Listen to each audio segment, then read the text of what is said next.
All right, so it's the 9th day of invasion by the Russians into Ukraine. At this point of time, the information that is coming in is that Russia seems to be ratcheting up its pressure on several Ukrainian cities.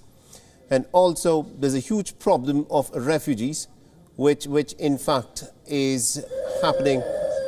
And in the meanwhile, we are told that Anthony Blinken is also addressing an audience. Let's listen to what he's saying. Every inch of NATO territory.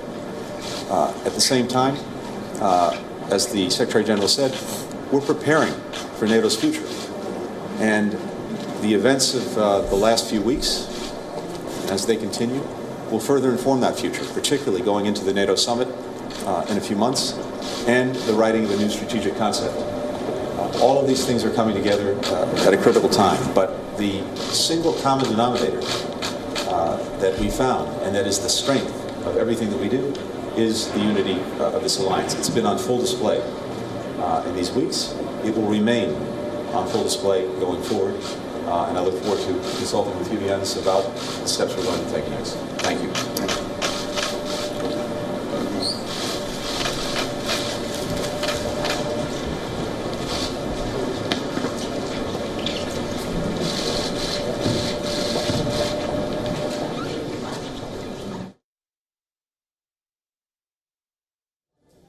All right, so that was Anthony Blinken, the Secretary of State, American Secretary of State, there speaking in Brussels. Now remember, the West, of course, is trying to put up some kind of a united resistance against the Russians. NATO has said very clearly that Ukraine is not a part of the NATO military alliance, and therefore NATO would not get militarily involved. But it will try to do everything that it can, the United States and its European allies, in the form of financial sanctions to make this war very expensive for Russia. Meanwhile, my colleague Anas Malik is presently inside of Ukraine. He's joining us, we're told, from the city of Lviv in western Ukraine. Anas, thank you very much indeed for joining us in this broadcast. Bring us up to speed with what is happening in Lviv. Well, Saleh, generally if I talk to you about the sense of the city, it's damp, it's quiet. Last night I took the journey from the Polish border to Lviv, and I was welcomed by the sound of air raid sirens. And just a while back again, during the daytime, we heard those sirens going off again, and then residents were asked to move to safer places.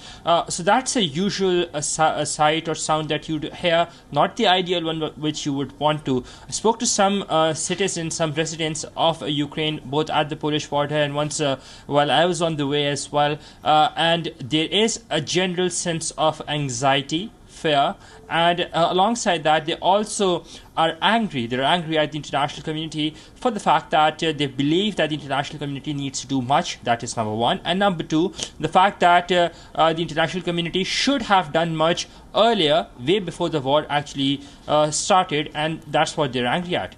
Saleh? And also, we were told that just a little while back, there were air raid sirens that went off in Lviv. You know, for people who are watching this war from outside of Ukraine, give us a sense of what that actually means for the people inside of Ukraine as soon as there is an air siren that goes off. Well, as soon as the air raid sirens goes off, one thing that you have to do is get to the shelter spots as soon as possible, either to the shelter or either to those bunkers that have been made by the government, basically to be at a safe spot. And that's not the ideal most sound that you would want to hear. The general sense is that you cannot be safe because and we've seen that previously in Afghanistan as well. Whenever there's a projectile that's in the air, the air raid sirens would have gone off, and that means that basically you'd have to run for cover. As I said, that's not the sound that one would want to hear in ideal most circumstances, and that is what the Ukrainians are trying, or those left behind are trying to live with or make amends with, for the fact that this is going to be the new normal in time to come until this invasion or this war ends. Saleh? Absolutely indeed, Anas. Do continue to stay on with us. Meanwhile, I'm told that we are also being joined by Mr. Robert Kozulda, who's joining us live from Lodz in Poland. Mr. Kozulda, this war has now dragged on for almost about 9 days now. A lot of people have in fact fled from Ukraine and are now entering into the other neighbouring nations as a way to try and escape from the violence. Give us a sense of what life is like in Poland and how are these refugees being welcomed? Good morning. Well, definitely this is a very difficult moment for everyone. It is estimated that around 600,000 people from Ukraine have already escaped Ukraine and they went to Poland. This is a huge number of people, of refugees. So they enter the border, they are accepted to Poland. Of course, they don't need any visa, they just come to Poland.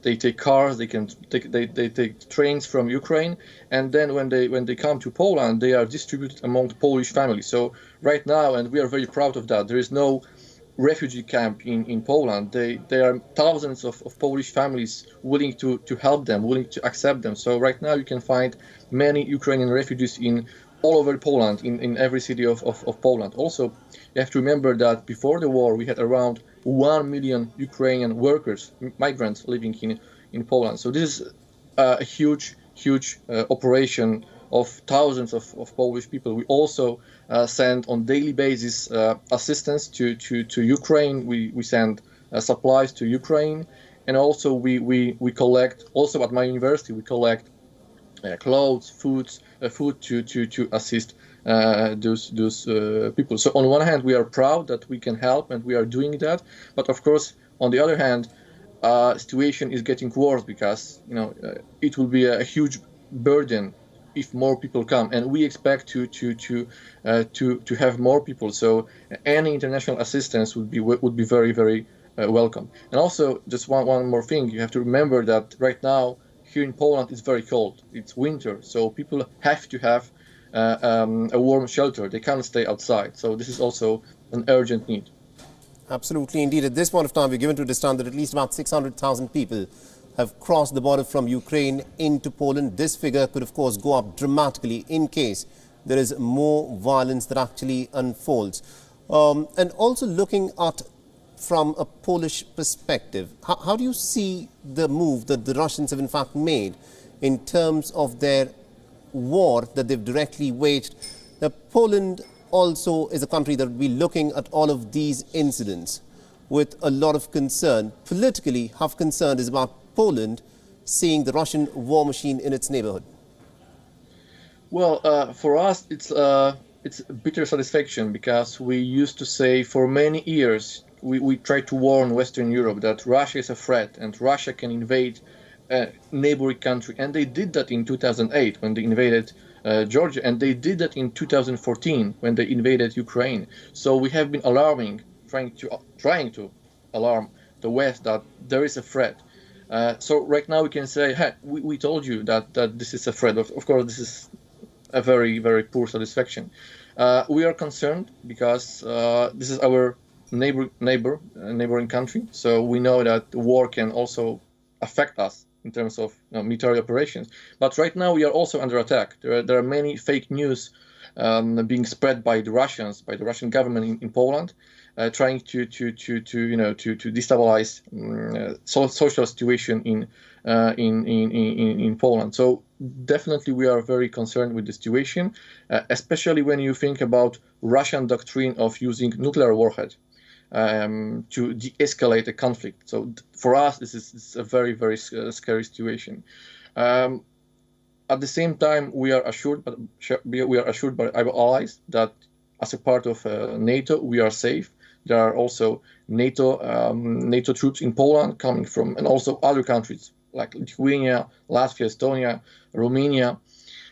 So on one hand, we are concerned, but on the other hand, we are assured that we are safe. Absolutely, indeed. Mr. Kasulta, thank you very much indeed for joining us and getting us all those insights from Poland. But as things stand, this is how the situation in Ukraine presently looks like, where there are reports in terms of what is happening with the Russian war machine, which seems to be tightening its operations. The city of Kiev has been under a lot of pressure because of the 40-mile long convoy that is camping on the outskirts of Kiev and also in the southern and the eastern part of Ukraine. Russia has been fairly successful in terms of the military operations that it has carried out. It has taken over the city of Kherson. There's a lot of pressure in the city of the port city of Mariupol as well.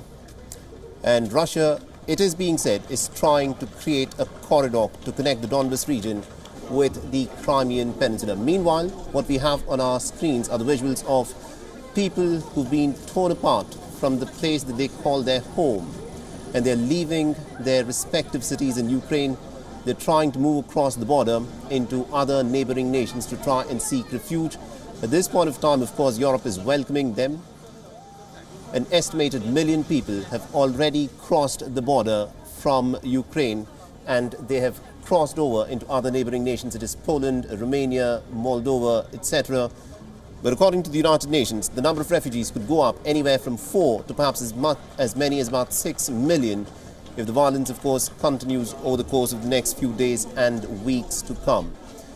2 rounds of peace talks have been held between the Russians and the Ukrainian side. No agreement has been reached on the possibility of a ceasefire.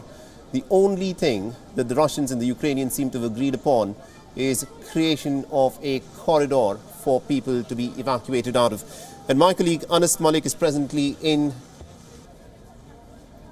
the city of Lviv in western Ukraine. He'll be with us in some time from now. And the latest information that we are getting from there is that there was an air raid siren that just went off. Remember, western Ukraine is an area that is considered much more safer, and therefore fewer air raids were expected. Lviv is virtually very far away from the scene of action that we have witnessed so far, although there have been reports of missile strikes and shelling that have been reported even on Lviv as well.